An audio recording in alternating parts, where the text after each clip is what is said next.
கல்யாணம்னு சொன்னது என் பொண்ணை உனக்கு கட்டி வைக்கிறதுக்காக இல்லை.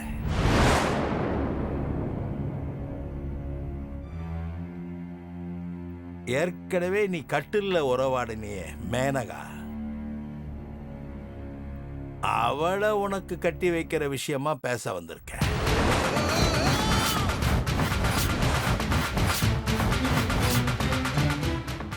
ஏதோ அவ கொடுத்தா, நான் எடுத்தன்ற வாழ்க்கைய இது வரைக்கும் வாழ்ந்துட்டு இருந்தியே, அதை முறைப்படுத்த வந்திருக்கேன். அங்கிள், உங்ககிட்ட பேசி என்னால ஜெயிக்க முடியாது. கொள்கையிலையும் குணத்திலையும் தேவராஜையா எந்த அளவுக்கு உயர்ந்தவர்னு இந்த ஊர்ல இருக்கிற எல்லாருக்குமே தெரியும். அங்கிள், கொள்கைதான் உங்களுடைய மூச்சு, உழைப்பு உங்களுடைய உயிர். உங்க படைப்புகளை சரித்திரம் பேசும். நான் வந்து ரொம்ப சாதாரணமானவன். நான் வந்து இந்த பரந்த உலகத்துடைய ஒரு சின்ன பிரதிபலிப்பாளன். அங்கிள், என்னால நான் பார்க்கிற ரசிக்கிற விஷயங்களை வந்து என் மனசுக்குள்ள கொஞ்ச நேரம் வச்சு ஆசை போட முடியும். கொஞ்ச நேரம் ஆசை போடுறதோட சரி, உள்ளுக்குள்ளே நிரந்தரமா எதையும் வச்சுக்க முடியாது. சித்தார்த், புத்திசாலித்தனமா பேசுறதா நினைக்காத. ஈ எறும்பா இருந்தாலும் அதுக்கும் ஒரு வாழ்க்கை முறை இருக்கு. மனுஷனா பிறந்த நீ ரொம்ப மேன்போக்கா பேசுறது நல்லதில்லை. நான் மேம்போக்கெல்லாம் பேசலாங்க, உறுதியா தான் சொல்றேன். இது எனக்கு வந்து வாழ்க்கையில இஷ்டம் இல்லைன்னு நான் சொல்லவே இல்லையே. நான் வாழ நினைக்கிறேன், வாழ்க்கையை நான் வாழ நினைக்கிறேன். ஆனா அந்த வாழ்க்கைய உங்க மக ஸ்னேகாவோட வாழணும்னு ஆசைப்படுறேன். ஒருத்தி கூட உறவாடி அவ கருவை சுமந்துட்டு இருக்கும் போது என் மகளோட நீ எப்படி வாழ முடியும்? மேனகா பாதியில வந்தவ, அவ எப்படி வந்தாலோ அப்படியே போயிடுவா. ஒரு விஷயத்தை நீ மறந்துட்டு பேசுற. பெண்களுடைய உரிமைக்காக போராடுறவன்னா, பெண்கள் தான் இந்த சமூகத்தோட ஆணிவே. நீ அவங்களை கிள்ளுக்கிறியா நினைக்கிற.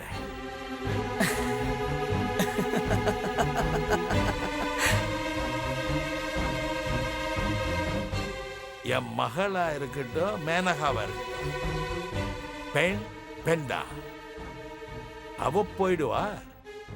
அப்புறம் உங்க பொண்ணை கட்டிக்கிறேன்னு வாய்க்குசாம சொல்ற. ஸ்னேகாவை நான் என் கூட சேர்த்துக்கல, அவளாவே தான் வந்து என் கூட ஒட்டிட்டா. அதுக்கு நான் எப்படி அங்கிள் பொறுப்பாக முடியும்?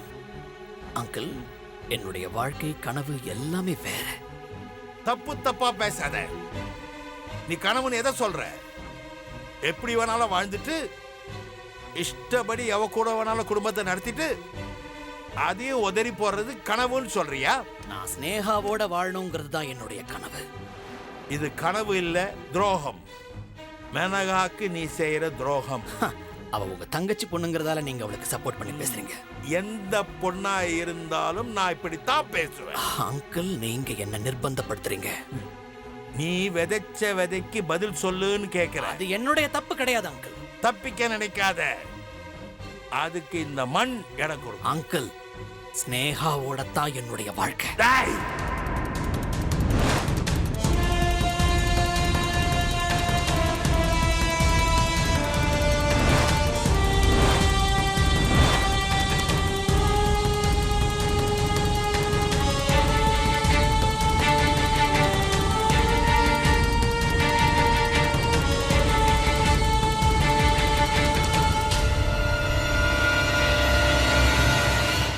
அப்பா மேல நான் வச்சிருந்த மரியாதையாலையும் ஒரு பொண்ணுக்கு தகப்பன்றதுனாலையும் இந்த ஊரே என் மேல மதிப்பும் மரியாதையும் வச்சிருக்குதுன்றதுனாலையும் இவ்வளவு நேரம் நான் உங்ககிட்ட பொறுமையா பேசிட்டு இருக்கேன்.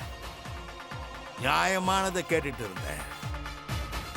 உன்னால கர்ப்பிணி ஆக்கப்பட்ட ஒரு பொண்ணுக்காக வாதாடிட்டு இருந்தேன்.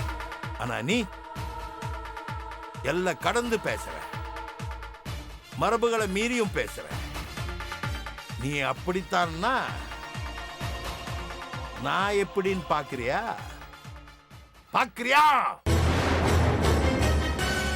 பாக்குறியாடா தேவராஜுடைய இன்னொரு முகத்தை? நாணயத்துக்கு ரெண்டு பக்கம் மாதிரி நாணயமானவங்களுக்கும் ரெண்டு பக்கம் இருக்கு. ஒன்னு பூ போல, இன்னொன்னு தலைய உருட்டுறது. பூவா தலையா முடிவு பண்ணிக்கோ. இதோ பார், உனக்கு ஒரு வாரம் டைம் தரேன். ஆறாமற யோசி. ஒரு வாரம் கழிச்சு வருவேன் மேனகாவை உனக்கு கட்டி வைக்கிறதுக்கு. அப்போ நீ இதே பேசிட்டு இருந்த, நீ எப்பவுமே பேச முடியாதபடி பண்ணிடுவேன். ஜாக்கிரதை.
ஐயா, சித்தார்த்த பார்த்து பேசுனீங்களா?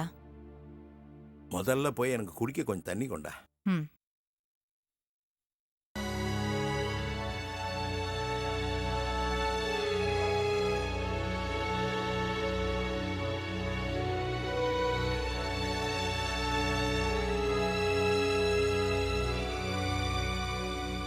ஐயா, இந்தாங்க.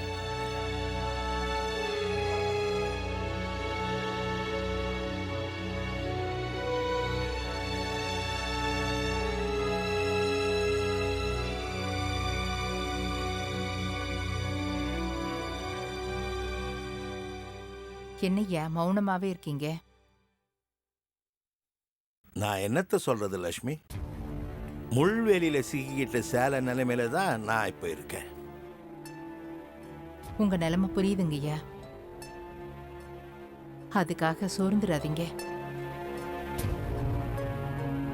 முள்வேலியில சிக்கிக்கிட்டு இருக்கிறது ஒரு சேலை இல்ல, ரெண்டு சேலை. சேலைன்றது ஒரு பொண்ணோட மானம். அதனாலதான் கிருஷ்ணனே பாஞ்சாலிக்கு உதவுனா.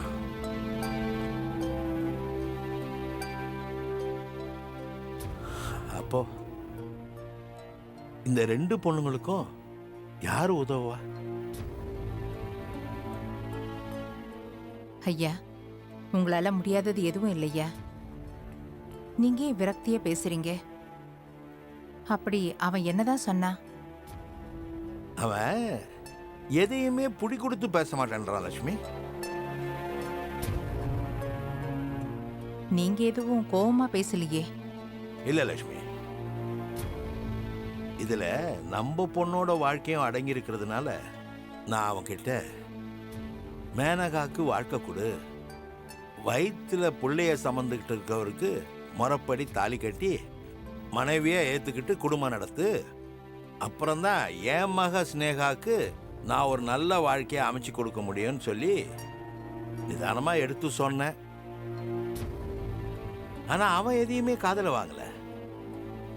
அவன் பேச்சு இந்த ரெட்டை குதிரையில சவாரி பண்ண நினைக்கிறவன் மாதிரியே இருந்துச்சு. அப்பதான் இவங்கிட்ட நிதானமா பேசினா சரியா வராது, கொஞ்சம் கடுமையா பேச வேண்டியதாயிடுச்சு. கடுமையா பேசுனீங்களா? ம். அப்படி என்னங்கய்யா பேசுனீங்க? ஒரு வாரம் டைம் ஆ, கொடுத்துருக்கேன், யோசிச்சு நல்ல முடிவா எடுறான்னு சொல்லியிருக்கேன். அதுக்கும் அவன் மசியலைன்னா 2ல் 1 பார்த்துடலான்னு இருக்கேன். ராஸ்கல் தாலி கட்டாம ஒருத்தி கூட வாழ்வானா, நம்ம பொண்ணையும் தாரமாக்கிக்க நினைப்பானா? வாழ்க்கைன்றது விளையாட்டா நினைக்கிற இவனுங்களாம் சும்மா விடக்கூடாது லட்சுமி. சபாஷ்.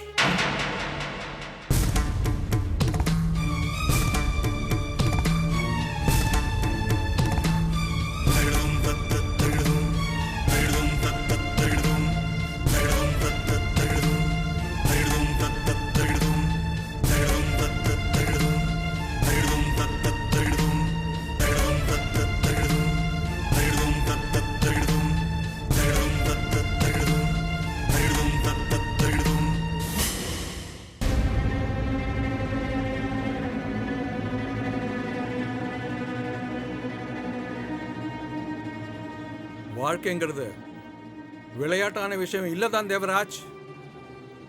அது எவ்வளவு புனிதமானது. அதுவும் நம்ம இந்து தர்ம வாழ்க்கைங்கிறது நிறைய சம்பிரதாயங்களையும் சடங்குகளையும் கொண்டது. தெரியுமா உங்களுக்கு? தேவராஜ், அக்னியை மூட்டி அருந்ததியை பார்த்து அம்மி மிதிச்சு பஞ்சபூத சக்தியில முதன்மையான அக்னியை வேள்வியா மூட்டி மந்திரங்கள் சொல்லி மாங்கல்யத்தை கட்டி ஒரு பொண்ணை ஒருத்த மனைவியாக்குறதுங்கிறது எவ்வளவு பெரிய விசேஷம்.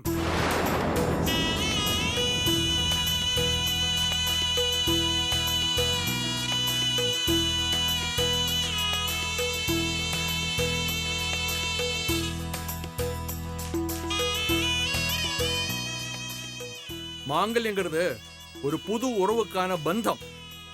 நீ எனக்கு, நான் உனக்குன்னு ஒரு புது வாழ்க்கைக்கான தொடக்கம்.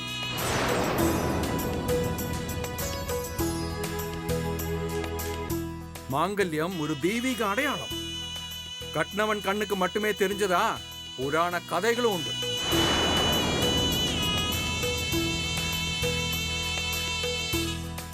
அது எதுவும் கட்டுக்கதைகள் இல்லை, நிஜம்.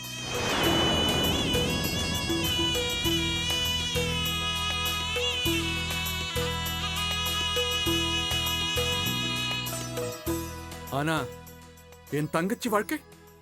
ராமன், நாங்க என்ன பேசிட்டு இருக்கிறோம், நீங்க என்ன பேசுறீங்க? என்ன மாப்பிள, புரிஞ்சும் புரியாத மாதிரி பேசிட்டு இருக்கீங்க? அண்ணா, சம்பந்தம் இல்லாம உளராதீங்க. என்ன நான் வளர்றேன்னா? ஆமா, தெரியாம தான் கேக்குறேன். உனக்கு சூடு சொர்ண வெக்கம் மானம் எதுவுமே கிடையாதா? ராமன், டென்ஷன் ஆகாதீங்க தேவராஜ்.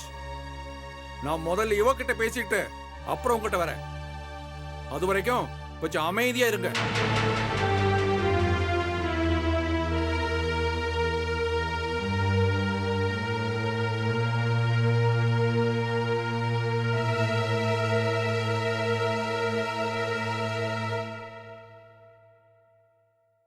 அன்னைக்கு நீ என்கிட்ட என்ன சொன்ன?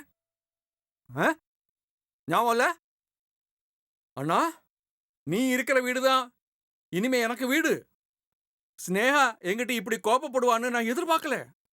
போதும்ண்ணா, நான் வாழ்ந்து வந்த வாழ்க்கை போதும்னு நீ சொல்லல. இப்ப நீ என்ன பண்ணிட்டு இருக்க? எதுக்கு இந்த வீட்டுல வந்து நின்னுட்டு இருக்க? ராமன்,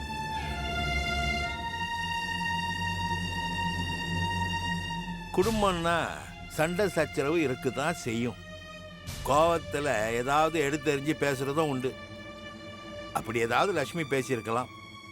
அதையே வேத வாக்கா எடுத்துக்கிட்டு அன்னைக்கு அப்படி சொன்னியேன்னு இன்னைக்கு வந்து பேசுறது அவ்வளவு நல்லா இல்லை. நல்லது கெட்டதை பத்தி நீங்க எங்கிட்ட சொல்றீங்களா? அண்ணே, நீங்க வீம்புக்கு சண்டை போடுறதுக்கே வந்திருக்கீங்க. நீங்க முதல்ல கிளம்புங்க. நான் போறேன், ஆனா நீயும் என் கூட வரணும். நானா? ஆமா. நான் அங்க வந்து என்ன பண்ண போறேன்? இங்க என் பொண்ணோட வாழ்க்கை பெரும் பிரச்சனையா இருக்கு.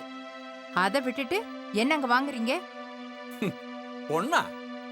பொண்ணுன்னா நீ 10 மாசம் சுமந்து பெத்த பொண்ணை பத்தியா சொல்றேன்? ராமன், நீங்க எரியிற தீயில எண்ணெயை ஊத்துறீங்க. இப்ப எதுக்கு அதெல்லாம் பேசுறீங்க? நான் உங்களை ஏதாவது தகாத வார்த்தையில பேசியிருந்தாலோ, என் பொண்ணு உங்களை பேசியிருந்தாலோ, அதுக்காக நான் மன்னிப்பு கேட்டுக்கிறேன். சூழ்நிலை தெரியாம இப்படி பேசி எங்களை கஷ்டப்படுத்தாதீங்க. நான் உங்களை கஷ்டப்படுத்துறேனா? உங்களுக்கும் உங்க பொண்ணுக்கும் என்ன பார்த்தாலே ஆகாதே.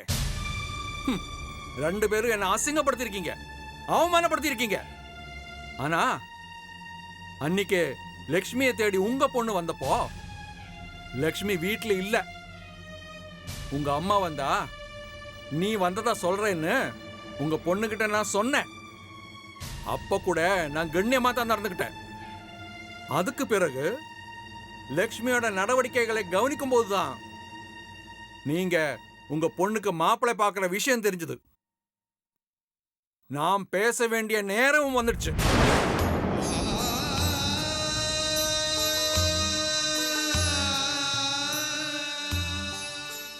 எவனோ ஒருத்தன் உன் தங்கச்சி பொண்ணுக்கு தாலி கட்டாம அவளோட குடும்பம் நடத்திட்டு இருக்கான்னு அவனை தட்டி கேட்க போலான்னு சொன்னல.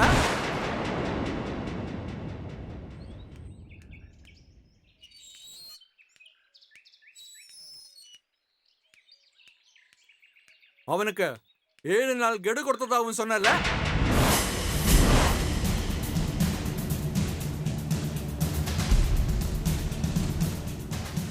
தேவராஜ், உனக்கு எத்தனை நாள் நான் கெடு கொடுக்க? சொல்லுங்க தேவராஜ், இன்னும் எத்தனை நாள் கெடு கொடுக்க? அண்ணே, நீங்க எதை மனசுல வச்சுட்டு இப்படி பேசுறீங்க? இனிமே எதையும் மனசுல வச்சுக்க முடியாதுங்கிறதுனால தான் பேசுறேன்.